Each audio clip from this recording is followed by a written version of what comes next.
On se retrouve aujourd'hui dans la deuxième vidéo concernant vos préjugés Instagram. Donc je réexplique rapidement le concept. La première vidéo est en fiche juste ici. Je vous ai posé une box sur Instagram. Le but c'était que vous me partagiez vos croyances, vos mythes, vos préjugés, les fameux on-dit concernant la plateforme. Donc par exemple, il faut poster tous les jours, il faut changer ses hashtags, faire de la pub, ça réduit le reach et autres. Et le but de ces vidéos, c'est justement que je prenne chacune de ces croyances et que je donne mon avis là-dessus, que j'explique un petit peu peut-être d'où ça vient, est-ce que oui ou non c'est avéré. Donc pour ceux qui n'ont pas vu le premier épisode, je vous invite à aller le voir juste avant, le lien sera en dessous ou en fiche, et puis on est parti tout de suite avec le premier mythe. Il faut parler d'une seule chose, donc être niché pour réussir sur Instagram. Donc je suis d'accord, oui et non, avec cette théorie. Je m'explique. À mon sens déjà, qu'est-ce que être niché ? C'est important de redéfinir le terme. Pour moi, être niché, c'est se spécialiser. D'accord ? Je vous prends un exemple tout bête. Je suis coach, donc ça c'est la thématique générale, je parle de sport et d'entraînement, versus je suis coach pour les professionnels,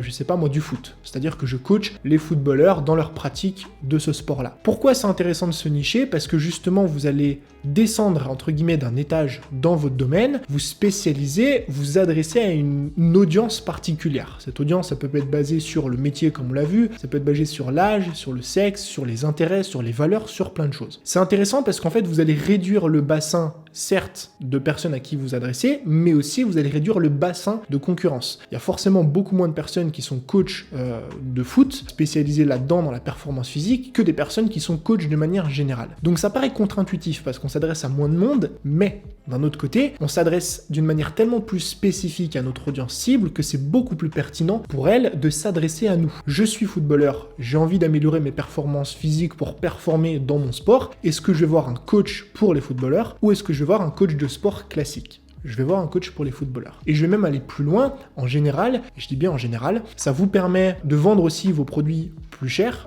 d'apporter une valeur qui est une valeur perçue plus élevée parce que justement il y a une spécialité et parce qu'il y a moins de solutions similaires sur le marché. Si vous prenez par exemple le salaire moyen d'un médecin traitant versus le salaire moyen d'un chirurgien du cœur, parce que la personne est spécialisée, après oui il y a des années d'études, autres, etc. Mais en fait le fait de se spécialiser, ça rend, on va dire, votre compétence plus rare et donc plus monétisable. Mais, parce que oui, il y a toujours un mais. Je vous ai dit précédemment que j'étais pas trop d'accord non plus avec cette théorie. Pourquoi ? Parce que comme on l'a vu, se spécialiser, c'est bien. C'est une bonne chose de par la rareté, on va dire, de ce que vous allez proposer. Maintenant, se spécialiser, ça ne veut pas forcément dire en ce qui concerne votre cible ou votre thématique. Beaucoup de personnes font cette erreur, de se dire je suis coach, j'ai envie de me spécialiser, donc je vais me spécialiser plus bas. Je vais soit m'adresser à un type de personne particulier, par exemple les hommes ou les femmes, ou les hommes de plus de 35 ans, ou les hommes de plus de 40 ans, ou alors aux footballeurs ou aux personnes qui veulent performer dans leur sport. Vous pouvez tout à fait vous spécialiser d'une autre façon. Par exemple, en prenant en compte ou en partageant certaines valeurs. Je prends l'exemple d'une marque. Une marque se spécialise en général en vendant des produits éco-responsables et pas en s'adressant à une audience particulière. Donc déjà, partez du principe que vous pouvez vous spécialiser pas seulement en descendant au sein même de votre niche, mais en partageant des valeurs qui sont très précises, en apportant une solution aussi qui est très précise. Et la deuxième chose, c'est que vous n'êtes pas et absolument pas obligé de vous spécialiser pour réussir sur Internet. Il y a plein de personnes aujourd'hui qui réussissent sur Internet sans se spécialiser. Je pense que la question à vous poser, elle est très personnelle. Est-ce que oui ou non j'ai envie de m'enfermer dans ce domaine, dans cette niche, dans ces valeurs ? Est-ce que oui ou non j'ai envie de parler uniquement à ces personnes ? Si oui, vous voulez le faire,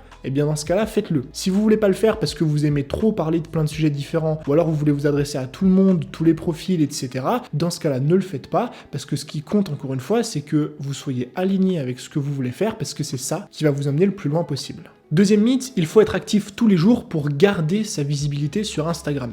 Oui et non, encore une fois. Pourquoi ? Parce que évidemment que si vous disparaissez pendant, des mois entiers, on va dire, de la plateforme, il y a des risques que Instagram, quand vous reveniez, puisse mettre à mal, on va dire, votre engagement. Parce que, toujours pareil, l'algorithme, plus on engage avec quelqu'un, plus on va voir ses contenus. D'accord ? C'est comme ça que ça fonctionne. Donc forcément, moins une personne engage avec vous, moins il y a de chances derrière qu'elle continue à percevoir vos contenus. Mais, encore une fois, il y a vraiment une différence entre je ne poste pas et je ne suis pas actif pendant 6 mois et je poste tous les jours. Si vous n'êtes pas actif pendant plusieurs jours, 2, 3 jours d'affilée, si vous n'êtes pas actif pendant 1 semaine, 2 semaines, 1 mois, vous n'allez pas mourir. Vous n'allez pas mourir, votre compte ne va pas mourir. Ça m'est arrivé de ne pas publier pendant 2-3 jours, ça m'arrive très fréquemment d'ailleurs, de pas être actif en story pendant 2-3 jours, et mon compte, mon engagement va extrêmement bien. J'ai même fait, il y a 1 an ou 2 ans en arrière, le défi de quitter les réseaux sociaux pendant 30 jours, et quand je suis revenu, pareil, tout allait extrêmement bien. Le but, c'est juste de ne pas disparaître pendant plusieurs mois, et croyez-moi que votre compte va survivre. Troisième mythe, développer un compte Instagram prend du temps. Alors oui, ça prend du temps.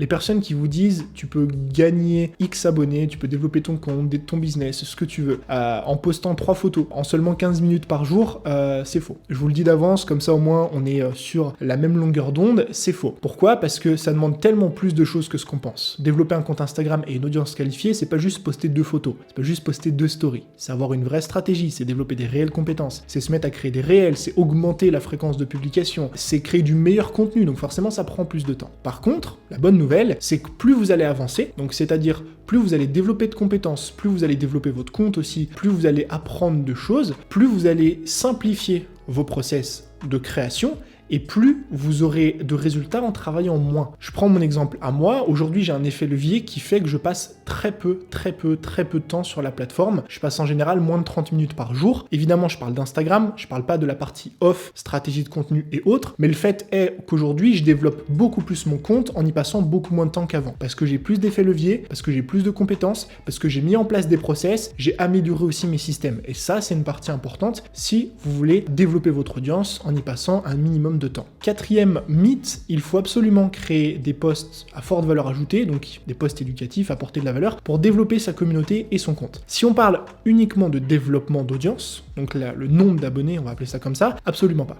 Si tu regardes aujourd'hui et que tu fais une data, des posts qui génèrent le plus de trafic et le plus de visibilité, tu te rendras compte que souvent, ce ne sont pas les posts les plus éducatifs. Souvent, c'est les posts motivants, c'est les posts fun, c'est les posts qui génèrent un sentiment de divertissement. Je dis bien en général, attention. Si tu regardes les posts que je te mets juste ici, c'est des posts qui sont pas du tout éducatifs et pourtant qui génèrent beaucoup de trafic et qui génèrent beaucoup d'engagement. Si tu prends les réels même, très souvent les réels qui génèrent beaucoup de trafic et d'engagement, c'est ceux-là. Par contre, si on descend d'un cran et qu'on parle plus de communauté, mais qu'on parle de clients, de business, les posts éducatifs, est-ce que ça va te permettre justement de développer tout ça? Oui, parce que développer une communauté, faire des posts fun, faire des posts motivants, c'est super bien. Par contre, en aucun cas, c'est ce qui va convaincre tes abonnés de devenir client ou cliente chez toi, parce qu'il faut justement que tu leur apportes cette partie éducative, il faut que tu leur apportes cette partie de valeur. Donc en aucun cas, les posts éducatifs sont indispensables pour la croissance, par contre, ils sont indispensables pour justement l'éducation de notre audience, le fait de leur apporter de la valeur et de prouver finalement notre expertise, et donc développer notre business plus facilement. Cinquième mythe et croyance, est-ce que la méthode Gary Vee fonctionne? Pour ceux qui connaissent pas la méthode Gary Vee, je vais vous expliquer très rapidement. C'est une méthode qui s'appelle la méthode 1,80$. Ça a été repris par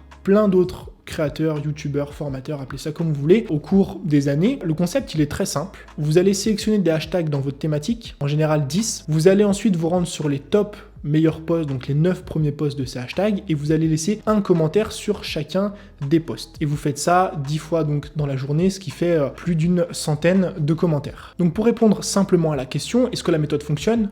Oui, c'est-à-dire que laisser un commentaire sur un compte, n'importe lequel, forcément que ça vous fait gagner en visibilité. Pourquoi? Parce que si une personne ne vous connaît pas, que vous commentez sa publication, forcément derrière, elle va aller voir votre compte. Et là, si votre compte l'intéresse, elle va s'abonner et peut-être par la suite aller plus loin. Mais parce qu'on est là pour aller en profondeur sur les sujets et vraiment répondre aux questions, cette méthode a énormément de limites. Je l'ai moi-même testé dans le passé et j'ai très vite arrêté. Pourquoi? Parce que premièrement, trouver des hashtags pertinents, c'est beaucoup plus compliqué que ce qu'on pense. Ce que j'entends par là, c'est qu'il y a forcément des hashtags qui vont vous venir dans l'esprit. Moi, par exemple, des hashtags qui sont dans ma thématique, hashtag business en ligne, hashtag formation en ligne, etc. Le problème, c'est que quand vous regardez les posts qui sont sur ces hashtags, très souvent, c'est des posts qui sont faits par vos concurrents, par des personnes qui font exactement la même chose que vous. Et est-ce que, oui ou non, c'est utile d'aller toucher des personnes qui font la même chose que vous? Non. Vous, votre but, c'est d'aller toucher des personnes qui sont intéressées par votre travail, donc de potentiels abonnés ou clients, et pas forcément vos concurrents. Donc déjà, c'est beaucoup plus compliqué que ce qu'on pense de trouver des hashtags pertinents. Deuxième chose, si vous arrivez à trouver ces hashtags-là et à commenter, vous allez vous rendre compte que c'est beaucoup plus complexe que ce qu'on pense de laisser des commentaires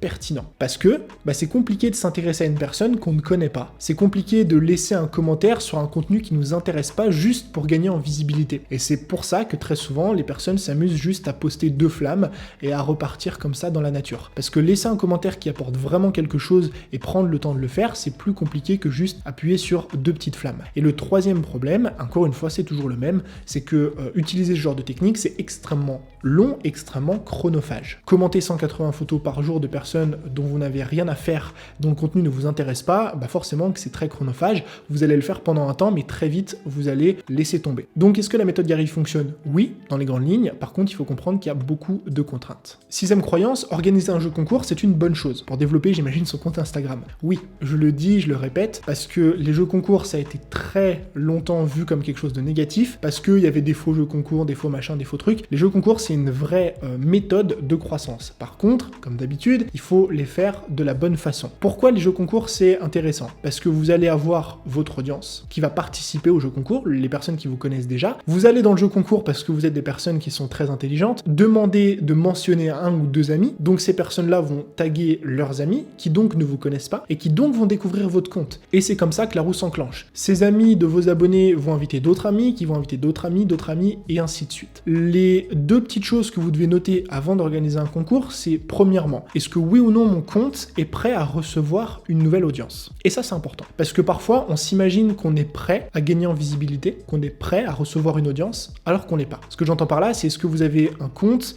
qui est optimisé, une bio qui est optimisée? Est-ce que vous avez défini vraiment un positionnement? Est-ce que votre contenu est pertinent? Est-ce que, quand je tombe sur votre compte, je sais exactement de quoi vous parlez? C'est important, parce que si vous amenez beaucoup de trafic sur un compte qui n'est pas prêt à le recevoir, donc qui n'est pas optimisé, etc., vous allez perdre beaucoup en conversion. Deuxièmement, organisez un concours intelligent. Ne faites pas gagner de l'argent, ne faites pas gagner de grosses voitures de luxe, des sacs à main, faites gagner des choses qui vont intéresser uniquement votre audience cible ou votre client idéal. Pourquoi? Parce que sinon, vous allez vous retrouver avec beaucoup de personnes qui vont participer au concours. C'est super pour l'ego, mais personne ne va devenir client ou cliente chez vous. Si vous voulez développer un business, vous voulez trouver des clients, faites en sorte d'avoir un cadeau, donc une récompense, ça peut être un lot, ça peut être 2, 3, 4, peu importe, qui vraiment ont un intérêt pour la personne que vous voulez cibler. Je vous prends un truc tout simple, si je m'adresse, je sais pas moi, à une communauté de dessinateurs, est-ce que je fais gagner une voiture de luxe ou un sac Chanel, ou est-ce qu'au contraire, je fais gagner un ustensile de peinture, de dessin par exemple,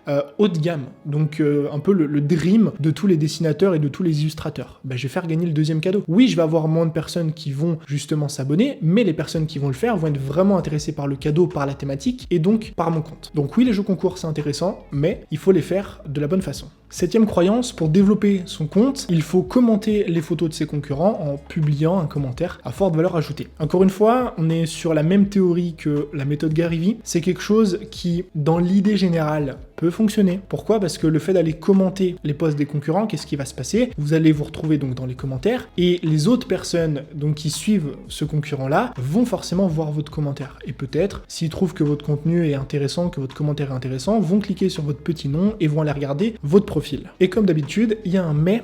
Sauf que cette fois-ci, il y en a 4. Le premier, c'est que c'est très compliqué de trouver le compte parfait. Je réexplique l'idée. Je suis coach sportif, par exemple. L'objectif, c'est que j'aille commenter d'autres publications d'autres coachs sportifs pour être vu par leur audience. Le premier problème auquel je vais faire face, c'est qu'il faut que je trouve un coach, une autre personne qui a exactement la même audience que moi. Et ça, c'est complexe. La même audience en termes d'avatar, la même audience en termes d'âge, en termes d'objectifs, en termes d'envie, en termes de valeur. Et en plus de ça, il faut que je me pose la question, qu'est-ce que moi, j'ai de plus finalement dans mon contenu, mais aussi dans mes produits, pour qu'une personne qui suive ce coach-là, par exemple, qui propose un contenu incroyable, vienne vers moi à la suite de mon commentaire. Pourquoi? Parce que si moi je suis 100% satisfait par une personne en suivant son contenu, je vais pas forcément m'abonner à une autre qui parle plus ou moins de la même chose, mais en moins bien. Le deuxième problème auquel vous allez très rapidement faire face, c'est qu'en plus de ça, le taux de conversion est extrêmement faible. Pas tout le monde ne laisse de commentaires, premièrement, et en plus de ça, pas tout le monde ne lit les commentaires. Moi, personnellement, quand je tombe sur une publication qui me plaît, en général, je la like, je la commente très rarement, et quand ça m'arrive de la commenter, je vais rarement voir les autres commentaires. Donc, Même si vous arrivez à trouver la personne magique, le taux de conversion est extrêmement faible. Le troisième point, je vais passer rapidement dessus, mais c'est encore une fois quelque chose d'extrêmement chronophage. Et le quatrième point, à mon sens, qui est finalement le plus important, c'est que c'est très hypocrite. Moi, c'est pas quelque chose que j'ai envie de faire, d'aller commenter, faire en sorte d'apporter de la valeur à un concurrent dont je ne consomme même pas le contenu, qui ne m'intéresse absolument pas, juste pour finalement gagner un petit peu en visibilité et essayer de gratter un petit peu d'abonnés, d'audience et de notoriété. C'est pas quelque chose qui est en accord avec mes valeurs et donc que je ne fais pas. Encore une fois, c'est une technique qui peut marcher, mais il faut en comprendre évidemment les contraintes. Dernière croyance et dernier mythe, c'est long de faire grandir une audience, surtout quand on part de zéro. Je vais dire oui, et encore une fois, je vais dire non. Oui, c'est plus compliqué forcément de faire grandir une audience quand on part de zéro que quand on a déjà 1000, 2000, 3000, 4000 abonnés, tout simplement parce que l'effet levier n'est plus le même. Aujourd'hui, quand je publie un post sur Instagram, il génère tout de suite des centaines de likes dans les premières heures, entre guillemets. Si je poste un réel, il génère tout de suite des milliers de vues. Donc forcément, ça me donne tout de suite plus de poids en ce qui concerne la croissance de mes publications.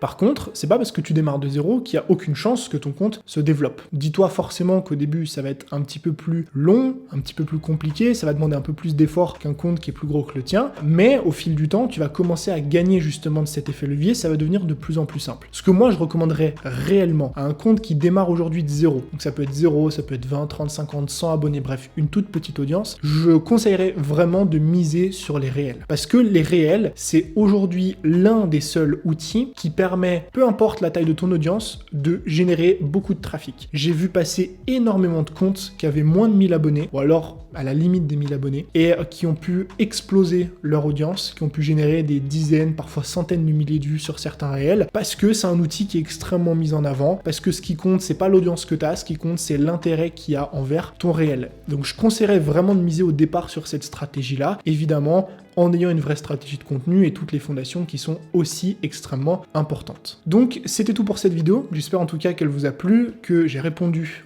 aux plus grands préjugés, mythes et croyances qui tournent aujourd'hui sur Instagram. Si jamais vous voulez d'autres épisodes de ce genre, d'autres vidéos à ce sujet, n'hésitez pas à me le mettre juste en dessous en commentaire, et vous pouvez aussi retrouver, si vous voulez vous former sur Instagram, plusieurs formations juste en dessous dans la description. Comme d'habitude, je vous remercie pour votre temps et votre attention, et je vous dis à très vite pour un nouveau contenu. C'était Tony, ciao.